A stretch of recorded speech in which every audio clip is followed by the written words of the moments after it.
Hello, it's Peter Wright and Kathleen Beauvais with another episode of the Yakking Show. This is the Harmony, Your Path to Wholeness channel, and we bring you expert guests who help you along that path to wholeness in all aspects of your life. Today is no exception. We have a brilliant guest coming up, but it's not my job to introduce guests. So first, let's welcome co-host Kathleen Beauvais. Hi, Kathleen. How are you today? I'm doing great, Peter. Thank you so much. And thank you all so much for tuning into our show. We so appreciate having you. And as Peter mentioned, we do have another special guest with us today. We are so excited to welcome Aundrea Sides to the show. Hello, Aundrea. How are you? Hello, Kathleen. Hello, Peter, and all of your viewers out there. So grateful, so appreciative to, have me be part of all this. It's wonderful. It's great. It's beautiful. Well, Aundrea is a powerful intuitive and a luminary figure in the realm of psychic mastery. Have I piqued your interest yet? Well, hang on. Her mission is to liberate millions from the shackles of childhood trauma, the root of much human suffering. So let's just jump right in. Aundrea, I've just described you as a powerful intuitive. Where did this ability come from and how are you able to use it? Oh, love it. And so thank you so much for that question. So as I move forward, my story actually changes because the better it gets, the better it gets. And the more that you actually clean up your childhood trauma, that you're able to really be able to hone in and be able to have emotional mastery. When you're able to do this, the way that you look at things, they change. Your perspective changes. And when you've really cleared up any kind of patterns, traumas, and you're elevated from a different perspective, you're living life more blissfully, more joyfully, more connected to your body, your mind, your heart, your spirit. The way that I tell the story is different than it was even 5 years ago. But I will say, in general, I know when I came into this world, in this lifetime, I was very sensitive. And what I mean by that is that I loved people.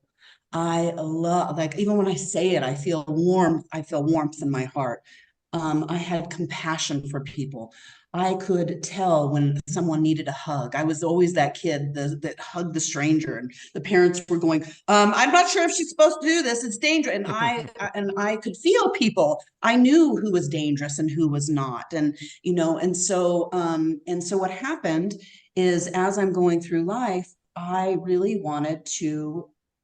Now I know, get people to remember where they came from, who they are, that they're already whole.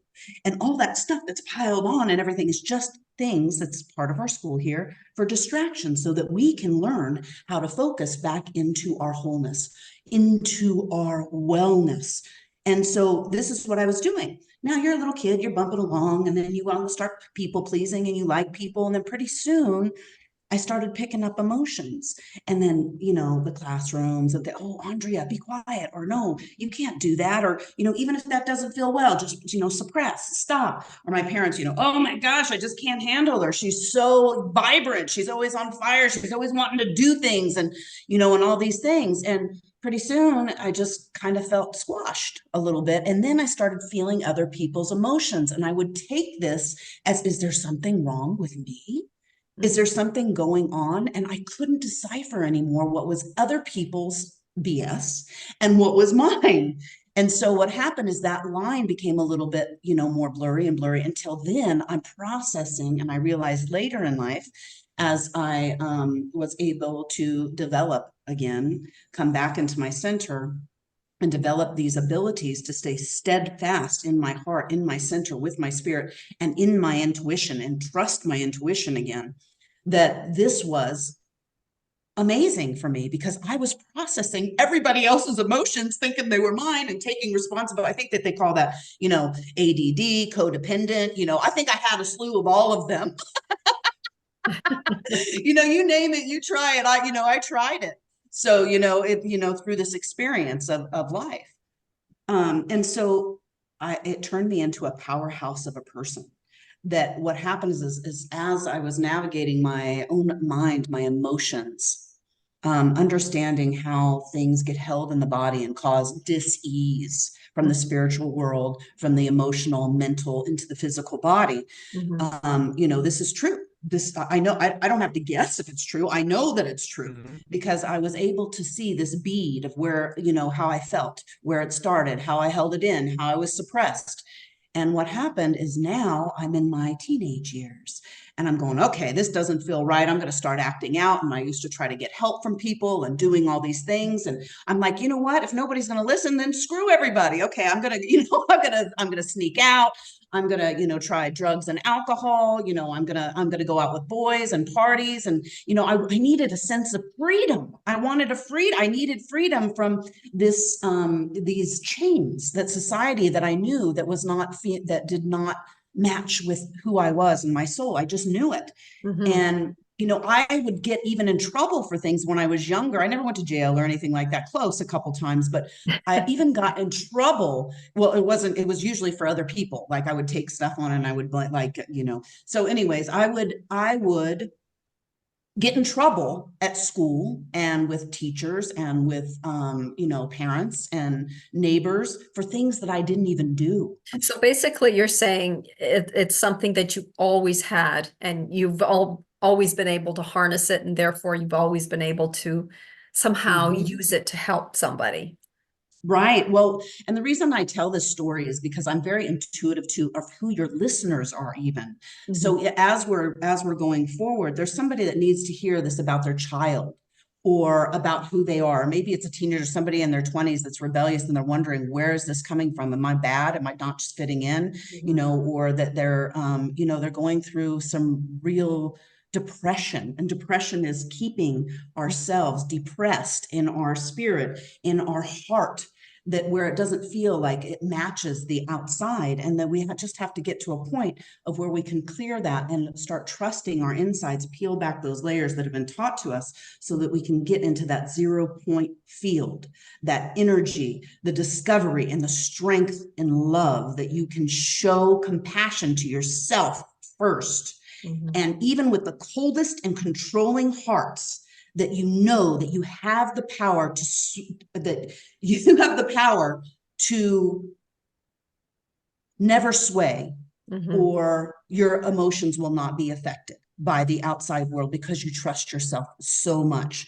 That we have this divinity, we have this essence of that can be ignited within ourselves. And they call this alchemy. They call this being able to change. It's not woo-woo. It's getting to know who you are and alchemizing the things that are normally take us away and the distractions from who we really are, so that we can feel our vitality, so that we can fill our life force and add to this beautiful world, which in turn adds to the universe, adds to the cosmos, adds to the whole experience.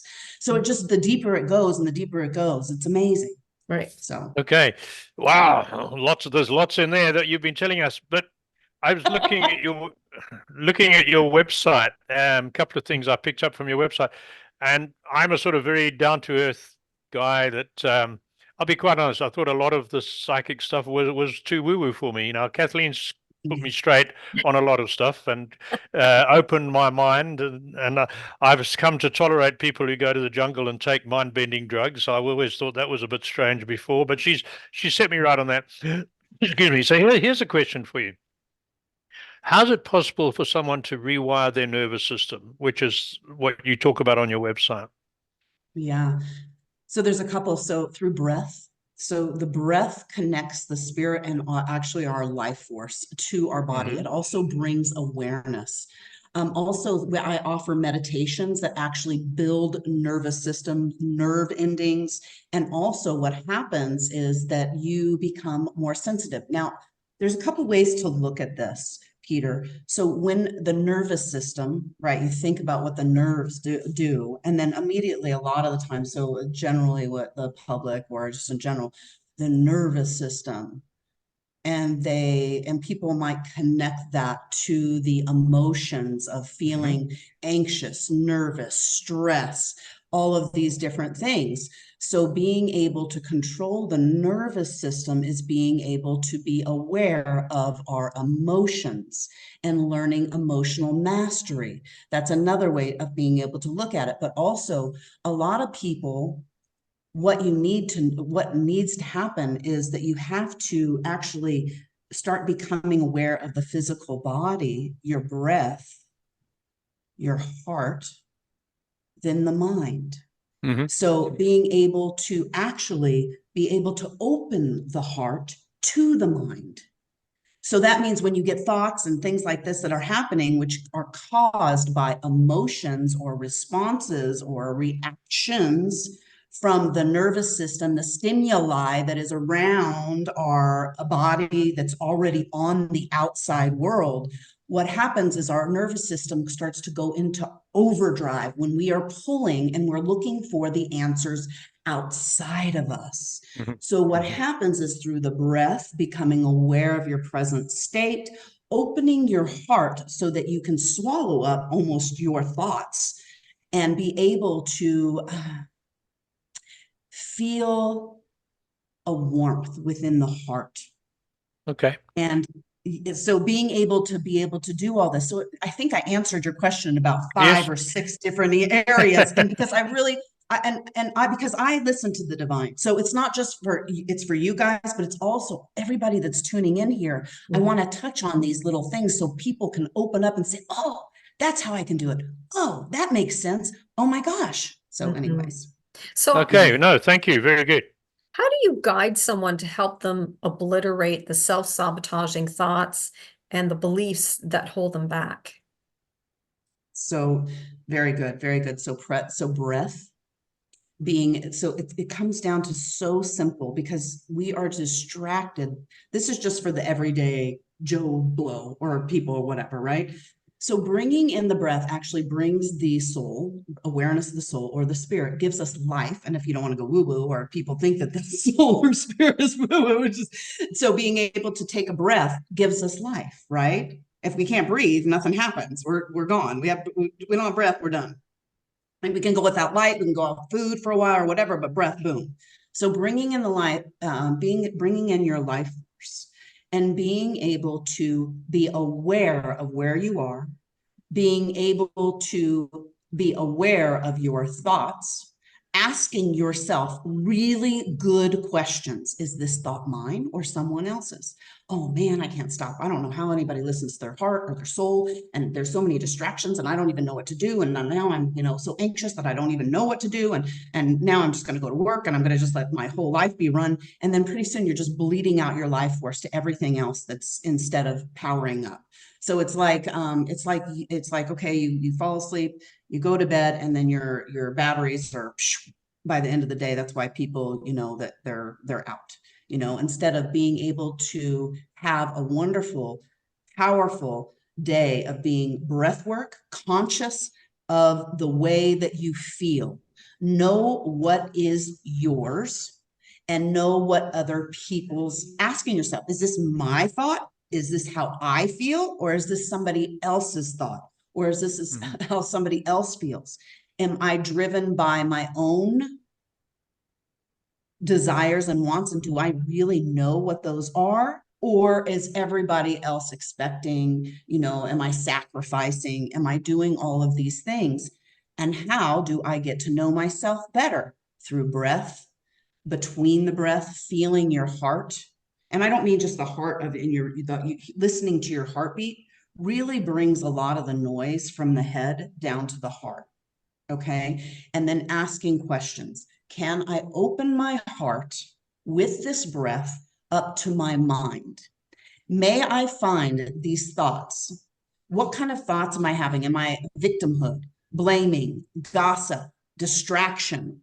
These are all outside things that are used to siphon our power. When we go into ourselves and our emotional mastery, meaning we're aware of our emotions, we're aware of our emotions and how it triggers between the mind, the heart, the body, right? And the spirit.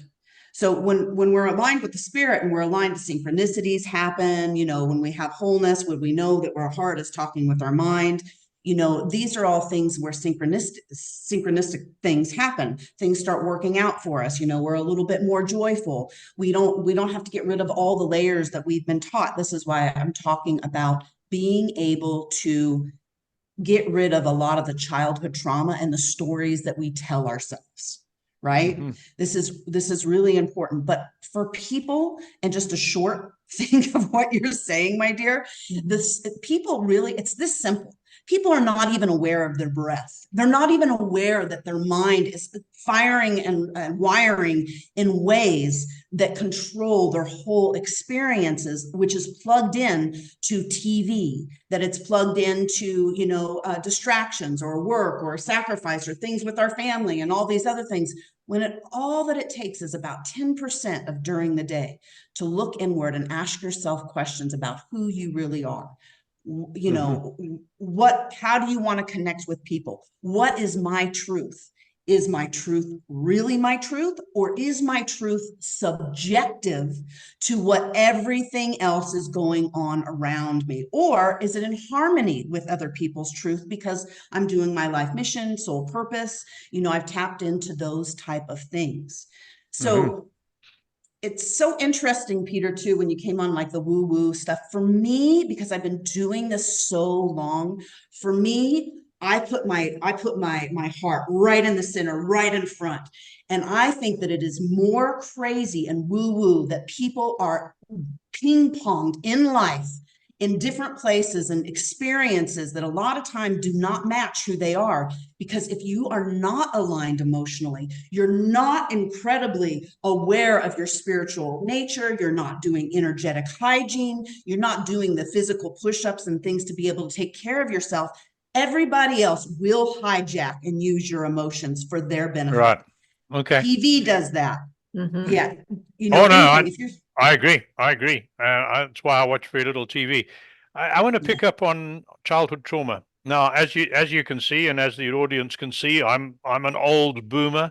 I was brought up in a very conservative part of the world, not Canada where I live now, in Africa, very British oriented, and I had British parents, very conservative, and we were taught as kids, look, bad things happen to good people. That's life. Just suck it up and get on with your life. And no issue, no big deal was made of hurts and trauma.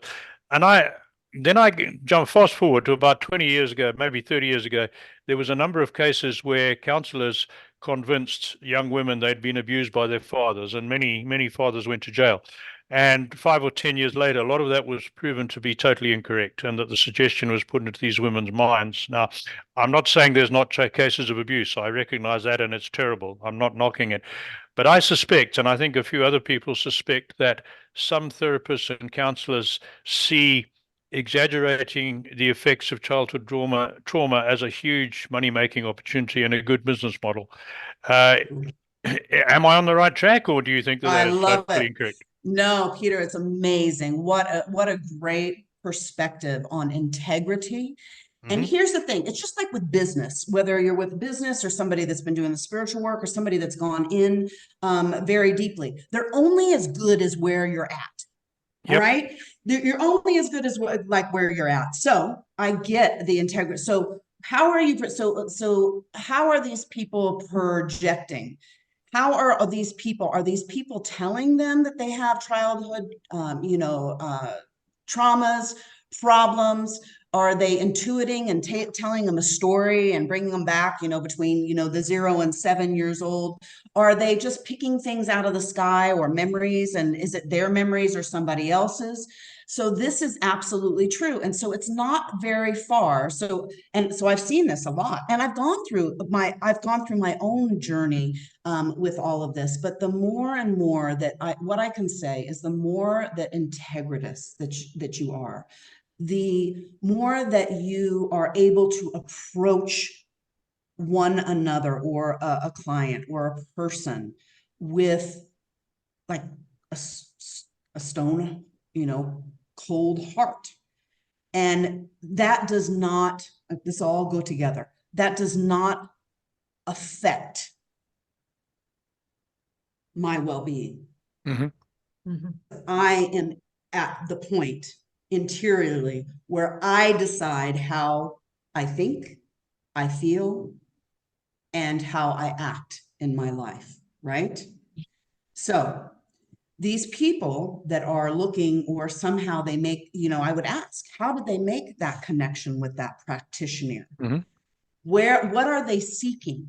What tools do they need to find? There's a lot of questions that go to the perspective, the needs, the wants of whoever that it is. And what happens is people are so busy telling people how they should do this and leading them, versus giving them the tools and trusting that they have the tools to be able to do that themselves. Right. So when you get to the stage of where you are in this space of unconditional love, because unconditional love knows no conditions, it doesn't need protection.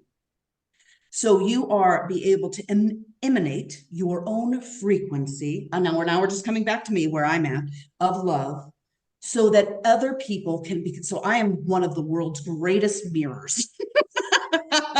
So if somebody's having something that's going on and they're seeing it with me, I'm able to project it back to them as a mirror, to be able to go under their own shadows. And I'm a great person to get people to ask more and more questions about who they are by just showing up. Because when you stand in unconditional love, you inspire unconditional love. People can feel it. They feel safe. They feel nurtured. They feel whole. So that's the basis that you want to introduce people into traumas that happen, or something that happens to them in that way. And I will tell you, Peter, when you come from that place, there's so much healing and progress and remembering of our wholeness, that people are able to get there so much quicker than digging through all the junk, because junk produces junk, right? Yep. Junk Absolutely. produces junk. Love Absolutely. produces more love. Safety is part of the love. So being able to have people be able to go into those places themselves and be able to help somebody navigate that No, within thanks for themselves, that. so they can. Yeah. Tell us about Thank your you, Andrea. master class. I know that, and how is it different? How is it different from other courses that other life coaches provide? So I don't know of any life coaches like me. I just don't. The master class are tailored to whoever is on that master class right then and there. So I'm able to illuminate. People are able to ask questions. I am able to ask people questions for love and transparency. Sometimes that, I'll be able to connect with loved ones. I'm able to identify and ask questions to them about where maybe some of their uncomfortabilities or blocks are, some of their untruths.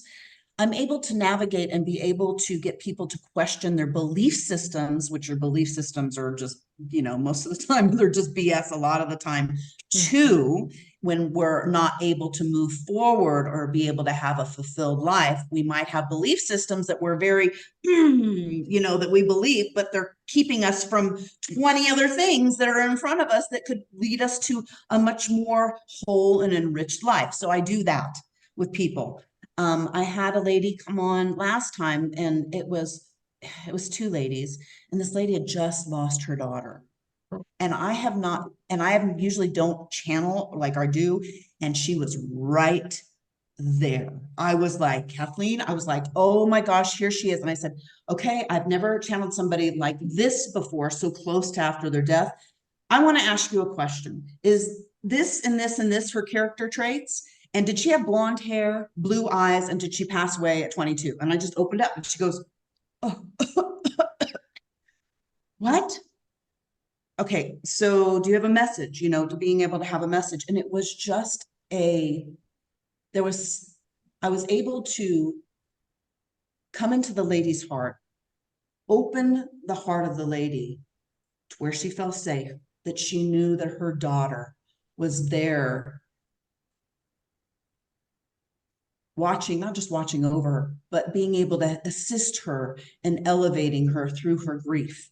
And there was many other things that happened. And she called me up the following week and said, I don't know how you did this, but I just lost my daughter, and other people that have lost their children do not understand how I can be in this place of happiness. And now I'm open more intuitively so I can speak to her, Aundrea. In her grief, she couldn't speak to her. She couldn't feel her. She couldn't hear her. She couldn't dream about her because she was in the lower frequencies of that. And now she was open a week and a half later, which is almost, so these are the stories that I get that I just relish in the gratitude and appreciation, because I get to take these journeys with people. I'm no better. I'm no great. So the people that seek out to take your classes, what exactly are they looking for when they sign up for your class? Is it a sense of, is it? They're looking, so the people that are attracted to my masterclass and my courses are people that are really ready to be bold and to be able to go within and to be able to start bringing who they really truly are throughout. And a lot of people have already done that. I've worked from people that are brand new, that are holistic and spiritualist, or people that have been doing this for 35 years. I have this ability to be able to open up the pathways and the nerve endings and the organs and spirit and breath and intuition, opening the third eye, opening the heart, opening the stomach, opening the gut, opening where your feet are, your physical body, and where you're touching, where heaven and earth meet on the ground. These are people, they want to feel the richness of life, because how long and how much can material things really fulfill us? So they need to find this love. They need to open this experience and add to their life and add to the world in a way. And that's where we really get our fulfillment. Mm-hmm. So those that are wanting to be more awake and home to themselves, those are the people that are really, and they approach me because they don't have enough abundance. They don't have, physical health. They might not have good relationships, but you guys know just as well as I do that it's all a symptom of something else, that's going on, and it's going to affect. Sure. And for me, it's love. For me, it's coming in and emotional mastery with your mentality, allowing the vastness and the expansion of being open-minded about being spiritual, meaning that we are part of the earth, we're part of the cosmos, we're part of the heavens. We are part of something greater, right? Mm-hmm. So, and being able to feel that is like what we were talking about, Kathleen, before, why a lot of people choose to go to the jungle and they do ceremonies, and they're not drugs to these people. No, these are things that people they're have been healing. using and doing, and because that it connects. But from our Western mind, Mm-hmm. of course, that's what we're gonna Sure. call that, because Westerners are known to abuse. Now, this is going to be a little note. A lot of the substances that are mind altering, or they're not able to focus Mm-hmm. in the way that these plants or these things. So you don't go in and you don't do ayahuasca, you don't do these different things to have a party. Even when LSD and all these other things, which I don't do, but even with some of the other plants like mushrooms or pot, those were meant as ceremonies to sit with yourself, to write, to go into meditation, go in even with a group, have somebody lead the group to make sure that you were okay, for introspection. Mm-hmm. People now are using these and it becomes a drug, because now they're partying, they're looking for outside pleasures, to enhance their, so, and I'm not judging that, but there is a difference between being able to be introspective where it really works and then a drug. So, right. Aundrea, we're running short of time, and I have a question that I must ask you. A lot of people watching this, and from the people Kathleen and I talk to, we know that a lot of people are very concerned about the future. Everything from inflation to immigration to the war in Ukraine, the Middle East, whatever. Many people are negative and very gloomy about the future. We're not at all. Kathleen and I are not. But we like to ask our guests for one tip that you could suggest to our audience that would help them view the world a little more positively in the days ahead. What's something they can do today to start opening their lives up from all the things you've been telling us? One simple thing. What would you say? So it's really about being the change that you want to be in the world. Like it is, and that's interior. I know we've heard of this a lot, But the reason that people are so concerned is they feel like they're out of control, and they're out of control because they've been giving their attention to everything that is outside themselves instead of cultivating what is within. When you start cultivating and honoring who you are mentally, physically, spiritually, and you peel those layers, you are giving life force. You are making changes. You are giving life force from the heart, from your soul, from your passions. And this is what this is the answer to the world changing. First with yourself, then with your family, your surroundings, then out into the world. And if you give yourself, those people that worry and do it are no different than the people that are actually doing it, because you feed it with your thought, you feed it with your energy. There is no difference than judging and doing it, period. You Very feed good. it. Yeah. Thank you very much, Aundrea. And before I hand back to Kathleen, just a quick one.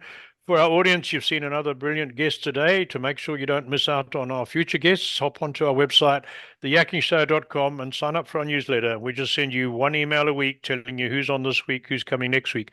And of course, if you have ideas on the type of guests and the topics you'd like us to research and find out more information for you, let us know. Again, you can do that on the website. And that's it from me. Aundrea, thanks so much. And thank you to our audience for listening. Back to Kathleen. Oh, Aundrea, thank you so much for being with us today. And thank you all so very much for tuning into our show. We so appreciate having you. And before I let Aundrea go, please tell us, Aundrea, how do people contact you? Yes, please. Go to info@vitalityunleashed.live. That's an email, but just go check out vitalityunleashed.live. Check out the masterclasses, sign up. There's no cost to you at the very beginning. You can ask questions. You can see how real this is. You can have your own experience for that half an hour or 45 minutes and see if this feels right to you. Sometimes it's triggering, but then a little bit like 3 or 4 days later, people are like, wow, I see my perspective in, 4 or 5 different ways. It's pretty cool. So yeah, go there, and then you can find me on Facebook and Instagram and all those things, but go to the website, check it out, sign up for the masterclass. That's how you're going to get, in contact with me, be able to ask questions, bring questions that these are things that you've been trying to figure out your whole life, and we can nail it in 15 minutes, 20 minutes, change the perspective. Wonderful. Yeah. Well, thank you Excellent. so much. And thank you, if Aundrea. anyone is interested in being a guest on our show, we invite you to visit us at theyakkingshow.com. All you need to do is click on the contacts tab, where you will find a short application form, and we'd love to hear from you. So until next time, take care, everyone. Bye-bye.